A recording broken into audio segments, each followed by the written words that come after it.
Vamos entrevistar a doutora Nilce Querino. Ela é diretora do Instituto de Infectologia da Bahia e professora da UFBA. Estou sem óculos para ver a querida amiga doutora. Me perdoe, eu não consigo enxergar, doutora. Deixa eu ver. Não consigo. Bom dia, terrível essa minha Eduardo. miopia, doutora. Terrível essa minha miopia. Eu esqueci no carro e eu fico nervoso. Doutora, muito bom dia para a senhora. A senhora está preocupada com essa pandemia? A senhora acha que essa pandemia vai acabar quando? Pelo amor de Jeová, mulher. Bom dia. Se eu tivesse bola de cristal, eu poderia dar essa resposta.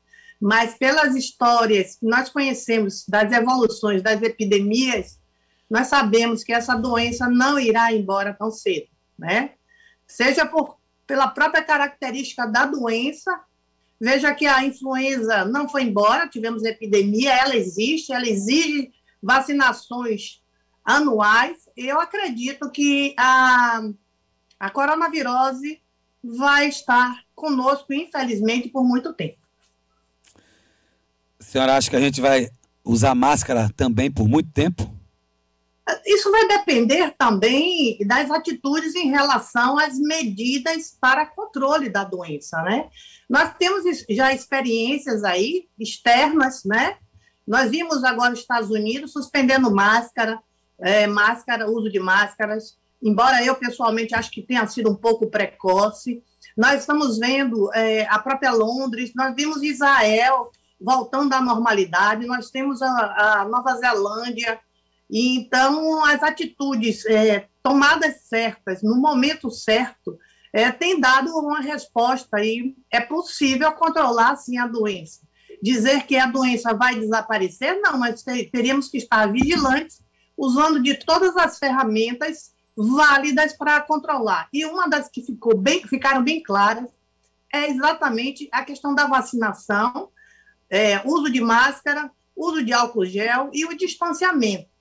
Eu tenho visto como clínica muitos pacientes e há sempre por trás uma história de um pequeno aniversário. Mas foi só um aniversário, era uma reuniãozinha só com os parentes. Basta isso. E aí, de repente, várias pessoas na família adoecem. Infelizmente, alguns, inclusive, vão a óbito, outros nem têm nada, mas alguns vão se complicar. Então, às vezes, são essas aglomerações inocentes que levam a esse problema. Eu nem falo daquelas outras coisas que nós vemos aí, né, paredões, etc. Então, é complicado, porque a parte da sociedade de fazer a sua parte também não está acontecendo. A vacinação, ela é lenta, né? Nós demoramos a fazer e ela ainda é lenta. Então, todos esses fatores contribuem para que a doença permaneça e no Brasil permaneça ainda com esses níveis ainda muito altos e com o risco de recrudescência. O que é isso? De voltarmos, sempre todo mundo fala, é possível que venha a terceira onda. Já há primeiros sinais, indícios de que ela possa realmente estar começando. Essa terceira onda, a senhora acredita que esteja começando mesmo, de verdade, já? Aqui? É porque nós já vimos movimentações de reabertura de novos leitos de UTI, sim, né? Sim. Aumento de número de pacientes sendo atendidos. Então, isso é um sinal de que a doença, de estacionada, ela não tem nada, ela começa a crescer novamente, infelizmente. E os próprios epidemiologistas, outros colegas, já sinalizam com essa possibilidade. Ainda há o temor dessa cepa indiana, né, de se espalhar aqui no Brasil. E nós sabemos que ela tem um alto poder de difusão, né, de transmissão, e isso aumentará matematicamente o número de pessoas infectadas e proporcionalmente doentes, também doentes graves e também proporcionalmente o número de mortes. Nós ainda não temos um trabalho, pelo menos não do meu conhecimento, de que essa cepa ela mate mais. Mas, proporcionalmente, quanto mais pessoas vão ser atingidas, maior é a chance de você ter complicações, né? Não sei se a senhora não, ou leu ou não, mas ou está acompanhando essa CPI da Covid, que chega a ser uma coisa bem armada, um circo, um palco, né? Onde uma história de mentira que a gente está vendo ali. E, inclusive, ontem, o diretor do Butantan, por diversas vezes, falou a verdade e disse que ofereceu mais de milhões de vacinas e foi recusado, que recusaram as vacinas. Ou seja, estamos assim pelo governo federal, doutora Nilce Querino? Olha, veja bem, eu não preciso entrar nesses detalhes, eu acho que é notório, todos veem as questões, né? Não precisa nem CPI para ver. Várias vezes a compra de vacina foi negada, e que várias vezes isso aí não é a doutora Nilce, é só pegar no YouTube e ver, né? Inclusive, colegas me perguntaram logo no começo se eu ia tomar a vacina, né? Se eu não teria medo de virar jacaré, coisas desse tipo, que realmente não ajudam. E eu digo a você, Luiz Eduardo, me preocupa, porque se nós observarmos, antes dessa pandemia, nós já estávamos sendo agredidos por um movimento anti-vacina, né? Em cima de bases completamente falsas e uma campanha contra a vacinação. Então, nós já estávamos, em relação a outros tipos de vacina, tendo uma queda. Aí vem essa Covid, com essa vacina feita realmente muito rapidamente, só fortaleceu esses movimentos, né, de antivacinas que têm prejudicado muito a população. E digo com muita tranquilidade, a população de baixa renda, né, e aí eu me incluo no sentido de população negra, né, população minorias, elas são mais prejudicadas, porque a vacina protege de você ter que ir a um hospital. E nós sabemos muito bem, agradecemos muito a existência do SUS, mas nós sabemos a dificuldade. Ir ao SUS, ir buscar um serviço médico do SUS, a dificuldade até alcançar uma UTI, por exemplo, é muito maior do que um paciente que tem um bom plano de saúde, que tem uma verba que pode chegar no Einstein, no Sírio-Libanês e se internar. Então, assim, é cruel, né, ver, e eu estou falando para vocês que eu conheço já algumas pessoas que se recusam, inclusive, a se vacinar, né? Então, é muito triste o cenário, e nós sabemos que esse cenário ele também é capitaneado por atitudes que nós conhecemos, né, e que a CPI tem colocado, mas que são questões políticas que eu, inclusive, prefiro não entrar no mérito político, eu prefiro realmente ver os fatos e cientificamente discutir esses fatos. E a senhora é a diretora, um infectologista, vamos falar disso mesmo, professora.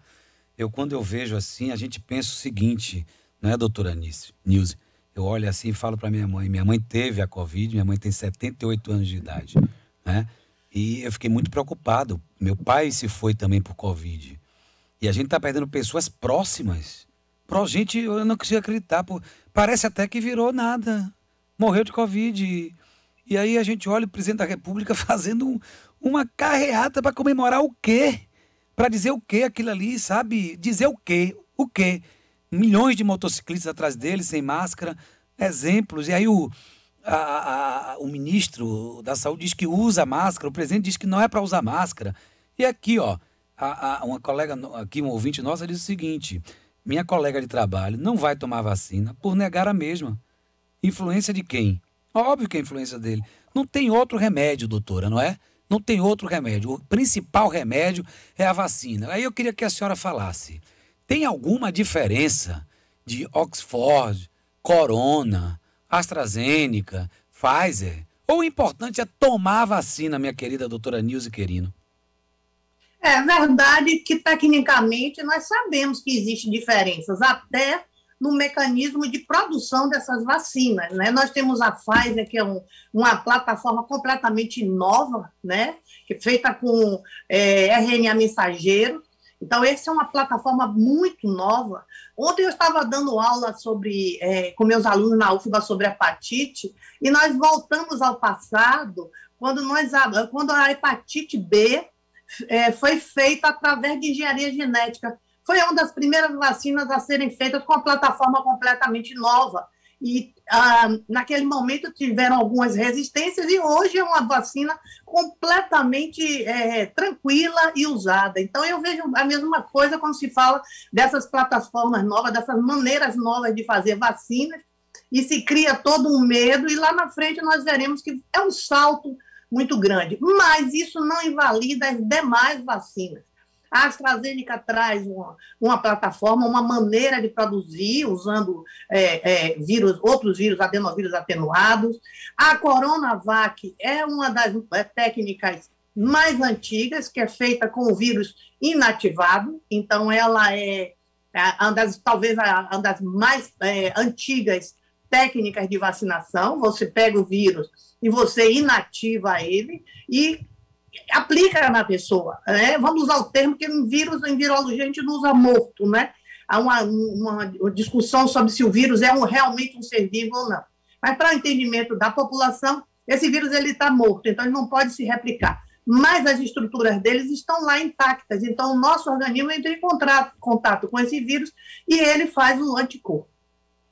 Então, isso vai variar realmente de vacina a vacina. Tem vacinas que, ao ser dada ao indivíduo, o nosso sistema imunológico responde com maior intensidade e mais pessoas. Outras vacinas, ela vai dar uma resposta, mas talvez não com tanta intensidade, nem com tantas pessoas, percentagem maior de resposta, né? Então, isso é uma discussão, a gente não pode dizer que cada vacina é igual, mas nós devemos usar o que tem para hoje, né? Então, os estudos mostram que, de qualquer forma, essas vacinas têm uma ação protetora. Hoje nós vemos muito questionamento, mas tomou a vacina e morreu. Claro, nenhuma vacina, nem essa que é a melhor de toda da Pfizer, lhe promete que você não vai morrer. Ou seja, a grande diferença é quando nós colocamos na balança a quantidade de pessoas que se vacinam e que complicam e morrem em relação à quantidade de pessoas que pegaram o vírus selvagem, ou seja, que tiveram a doença, a Covid, muito mais pessoas vão ter complicações, muito mais pessoas vão morrer em relação àquele grupo vacinado. Mas a gente sabe como é a mente humana quando acontece que um morreu, ou um pouco mais do que ou complicou, como o caso de trombose que nós tivemos, aí se cria todo um problema, só que não se olha para o lado a quantidade, os 400 mil pessoas que já morreram da Covid e do vírus selvagem, entende? E as milhões de doses que foram dadas de vacina e quantos morreram pela vacina. Então, esse raciocínio é que nós temos que ter. A doutora Nilce Querino, diretora do Instituto de Infectologia da Bahia e professora da UFBA. A senhora é a favor ou contra a abertura do comércio, a economia voltar aos poucos, ou a senhora é a favor do lockdown por 30, 40 dias, fecha tudo, como foi na Europa, tentar resolver o assunto dessa forma, lockdown geral, ou do jeito que estamos aqui, com o comércio aberto, o shopping aberto, as praias não funcionando no final de semana, mas funcionando durante a semana. Qual é a opinião da senhora em relação ao comércio? Olha, veja bem, Eduardo, o problema todo é que você fazer lockdown teria que ser uma coisa... Funciona o lockdown? Funciona. Mas se ele fosse feito da maneira correta. E você sabe que no Brasil tudo é o jeitinho brasileiro. Então, eu pessoalmente já vi isso, né? Então você fecha as portas da loja e deixa aquela portinha ali no canto. E quando você olha para dentro da loja, tem um monte de gente ali dentro fazendo compras que termina sendo até pior, né? Porque a porta está fechada, a circulação de ar fica até pior. Então, de verdade, o lockdown aqui no Brasil, do jeito que ele é feito, eu não acredito que funcione. Entenda, o lockdown feito, como foi feito na Europa, em algumas cidades, concordo. Com certeza, Concordo. Mas do jeito que é aqui o Brasil, eu não vejo como funcionar isso, porque há sempre um jeito brasileiro de burlar isso, né? Não há um compromisso e também não tenham assim, uma vigilância intensa, com multas intensas, para que as pessoas realmente respeitem esse lockdown. Essa é uma problemática real que nós temos que falar, né? Concordo plenamente e concordo de verdade. Eu acho que o lockdown que a gente está falando aqui, doutora, é super necessário. Fecha 40 dias, sai ninguém para lugar nenhum. Tudo trancado. Não funciona. Aqui não vai funcionar. Não vai, porque A vai ligar para B para autorizar a saída de C, que vai autorizar a descer para não sei o quê. O síndico é amigo de não sei quem que autorizou a piscina, porque ele paga. É uma dependência total, a senhora está certíssima. Mas o comércio, a senhora não me respondeu. Do jeito que tá bem ou tá mal? Do jeito que estamos aqui assim? Eu acho que os números mostram que a coisa não está boa, né? E também em relação a isso, também no programa de lockdown teria que haver também uma ação financeira forte do governo, dando os auxílios também, né? É um outro tripé como se faz o lockdown, né? Então, isso também não ocorre de maneira efetiva, né? Então, não funciona. Mas é isso. Voltando à questão do comércio, nós sabemos que isso vai impactar. Eu comparo a nossa situação, Luiz Eduardo, àquele gordo que faz, aquela pessoa obesa, que não faz um trabalho de mudança mental em relação à sua alimentação. Então, ela tem um excesso de peso, ela entra naquela dieta, né, que é quando a gente faz a restrição, e aí ele emagrece. Tô magro agora, que bom. Aí volta a comer a pizza, volta a comer tudo quanto é coisa, e aí torna a engordar. Então, é o efeito sanfona. Então, nós vamos ver o quê? Quando os leitos de UTI estiverem completamente lotados, como nós tivemos alguns meses atrás, aí vamos fechar mesmo que seja meia boca, mas vamos tentar. Fecha aqui, ali, você vê até que diminui, né? Diminui o número. Baixou abaixo de 80%, vamos abrir. E aí volta tudo, daqui a pouco, olha os números subindo. Então, esse efeito sanfona, que eu faço a analogia com a dieta do obeso, que não muda a mentalidade, é o que está acontecendo com o nosso... com a evolução da Covid aqui no Brasil, né? Se houvesse uma mudança de mentalidade, eu pessoalmente sou a favor disso, né? Olha, vamos usar máscara, vamos evitar a aglomeração. Então, talvez isso, ou talvez não, com certeza isso, e um avanço nas vacinações, a gente pudesse até conseguir controlar isso sem fazer um lockdown. Repito, lockdown feito do jeito que nós conhecemos como é aqui o Brasil, eu não vejo como funcionar. Tecnicamente, ele seria importante, mas na prática tem aquela coisa que nós chamamos, né, da vida real. O que é no livro e o que é na vida real. E sala de aula, doutora, a educação para terminar. Senhora, estou aqui, a Bárbara Silva diz, doutora, e sobre o retorno das aulas? Professores se infectando, crianças e famílias não estão mantendo o distanciamento e o vírus está indo para a escola. A senhora pensa igual a Bárbara?